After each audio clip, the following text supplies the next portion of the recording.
Lyon lundi, Nabil Fekir met fin au suspense. J'ai choisi l'équipe de France, c'est une décision définitive. Voilà, maintenant, tout le monde est au courant.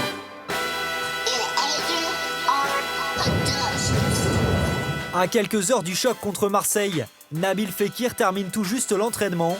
Au centre d'un tourbillon médiatique depuis plusieurs semaines, il se lâche. Les mots sont un peu crus. Ça va? Ça va, toi? Vous êtes soulagé après avoir fait votre annonce? Oui, c'est sûr, soulagé maintenant. Voilà, moi, les gens, ils arrêteront de me prendre la tête. Le Lyonnais était tout proche de dire oui à l'Algérie en début de semaine. Il a même contacté le sélectionneur Christian Gourcuff avant de faire volte-face. À Lyon, les supporters approuvent ce choix. Fekir. Et si ça continue, j'aurai le maillot floqué Fekir aussi. Est-ce qu'on aurait laissé partir à une époque Karim Benzema en Algérie ou Zinedine Zidane? Donc non, Fekir en équipe de France, bien sûr qu'on est très content. Au club, nous avons rencontré Bernard Lacombe. Le conseiller du président Jean-Michel Aulas répond aux rumeurs selon lesquelles l'OL aurait influencé le joueur à choisir la France. Je pense qu'il était beaucoup plus proche de l'équipe nationale d'Algérie. Et puis c'est lui-même qui a pris la décision de choisir la France. Et ça s'est passé comme ça. Nous, on y a été absolument pour rien. Alors, qui a convaincu Fekir? Peut-être Jean-Pierre Bernès, son nouvel agent, celui aussi de Didier Deschamps. Le sélectionneur français a d'ailleurs directement téléphoné à l'attaquant lyonnais. Je me suis entretenu avec le coach Deschamps. Et voilà, il m'a dit qu'il comptait sur moi et c'est bien.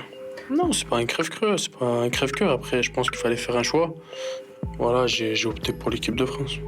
Le président de la Fédération française de football confirme. Fekir a tapé dans l'œil du sélectionneur. Il fait partie du plan de Didier Deschamps. Je pense que Fekir, aujourd'hui, de par ce qu'il montre sur le terrain, fait partie non plus des espoirs, mais déjà des hommes confirmés pour renforcer notre équipe.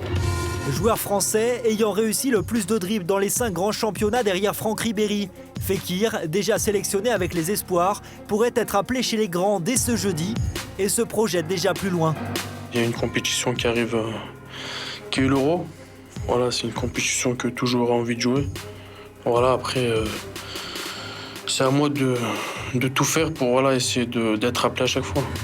Capable de jouer devant, à côté d'un autre attaquant, ou plus bas en soutien, Fekir forme avec Lacazette le 3e duo le plus efficace d'Europe, derrière ceux du Barça Messi Neymar et du Real Ronaldo Benzema. Probable futur international français, le gaucher déjà très courtisé va changer de statut, mais l'OL fera tout pour le conserver. La volonté du club, c'est de lui permettre de bénéficier de sa nouvelle aura, de sa nouvelle dimension. Alors, est-ce que ça passe obligatoirement par une prolongation? Je ne sais pas. Mais en tout cas, par une discussion pour lui donner ce qu'il mérite. Sous contrat jusqu'en 2019, Fekir touche actuellement 25 000 € par mois. Selon nos informations, son salaire pourrait être multiplié par 10 prochainement et se rapprocher de ceux des cadres de l'équipe. Malgré cela, Lyon ne ferme pas complètement la porte à un départ cet été. Bien sûr, si demain il y a des clubs qui arrivent et qui viennent et qui nous donnent des propositions très importantes, on verra. Sa volonté, c'est vraiment de rester à Lyon? La chose la plus importante pour lui, c'est d'être champion de France avec l'OL. Ah oui, n'oublie pas, clique sur le logo Téléfoot au milieu de ton écran pour ne rien rater du contenu exclusif de la chaîne. À la prochaine!